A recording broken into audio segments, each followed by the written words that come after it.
Oh, I watched it. I watched all 4 hours feeling of it. The Hunger Games, a ballad of songbirds and snakes. It was freakishly long.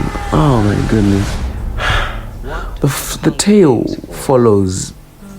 It's a prequel. It's a prequel trying to establish the games 10 years after their inception, to give us a bit of background as to how the games became so popular, as to how President Snow became President Snow.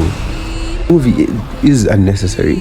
If we're talking facts, the movie does feel unnecessary. It does feel like it provides background for things that no one particularly cares or minds. No one needs to understand why President Snow is the way he is.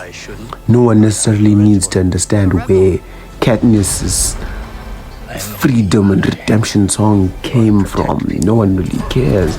And the background of the games, how they started, why they started, we already know. So having to establish the mechanics of the game, how people can vote, how people can vote for their favorite tribute and send them gifts and packages to help them along, it does not feel like enough of a motivation to base a movie off of. So the film it starts at this journey of a tribute through the games. Ajibati Ona Snow, cheating of course. Ajibati Ona Snow so that she can win the game.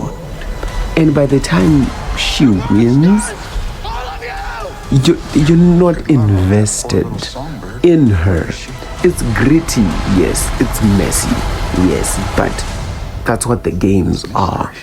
Game-wise, we're offered nothing new. We're offered nothing fresh that we never understood from the games. We knew the motivations of the games. It did not offer any complex notion to back up the prequel's existence. So yes, now we know, that's why they can get little packages in the games. Okay, yeah, sure. And then we keep going forward, right? Viola Davis, Peter Dinklage. Yeah, let's go. Let's do this. But then casting a bunch of really good actors will not make the story interesting, will not make us care about what the story offers. So the movie is here trying to explain something about the games, but we already know everything about the games. And by the end of what I presume should have been its normal runtime, she's won the game and she goes free, and he's discovered that he cheated and he's punished and he's sent away to the district. Right, ipapo, right there. Ndopanozofila kanga kureba so. Ine kamwe kakurebenuka kainozoita so kandisina kunyatsonzwisisa, because from there onwards it's a whole different movie with a totally different tone, with totally different motivations.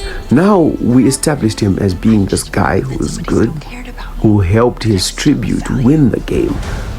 But takufana kuchimu establish as a villain now. Takufana kuchimu establish as a bad guy, as President Snow. So let's go. It's another different movie now. The tonality has changed.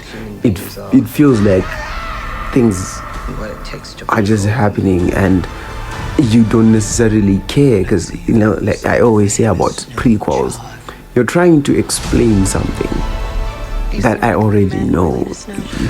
There's nothing new that you will give me. There's nothing new that will give me, and I will be shocked, because we already knew that Snow is a bad person. So when I start the movie and I see Snow doing good things, I don't immediately think, wow, Snow was such a good guy. What happened? I immediately think, oh, Snow is a bad guy. So whatever he's doing here, it's just not going to work out. It's just not going to work out, especially if he does bad stuff during the games.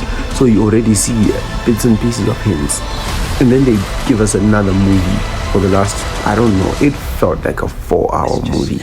But if you check the runtime, it's not 4 hours, but it sure felt that way.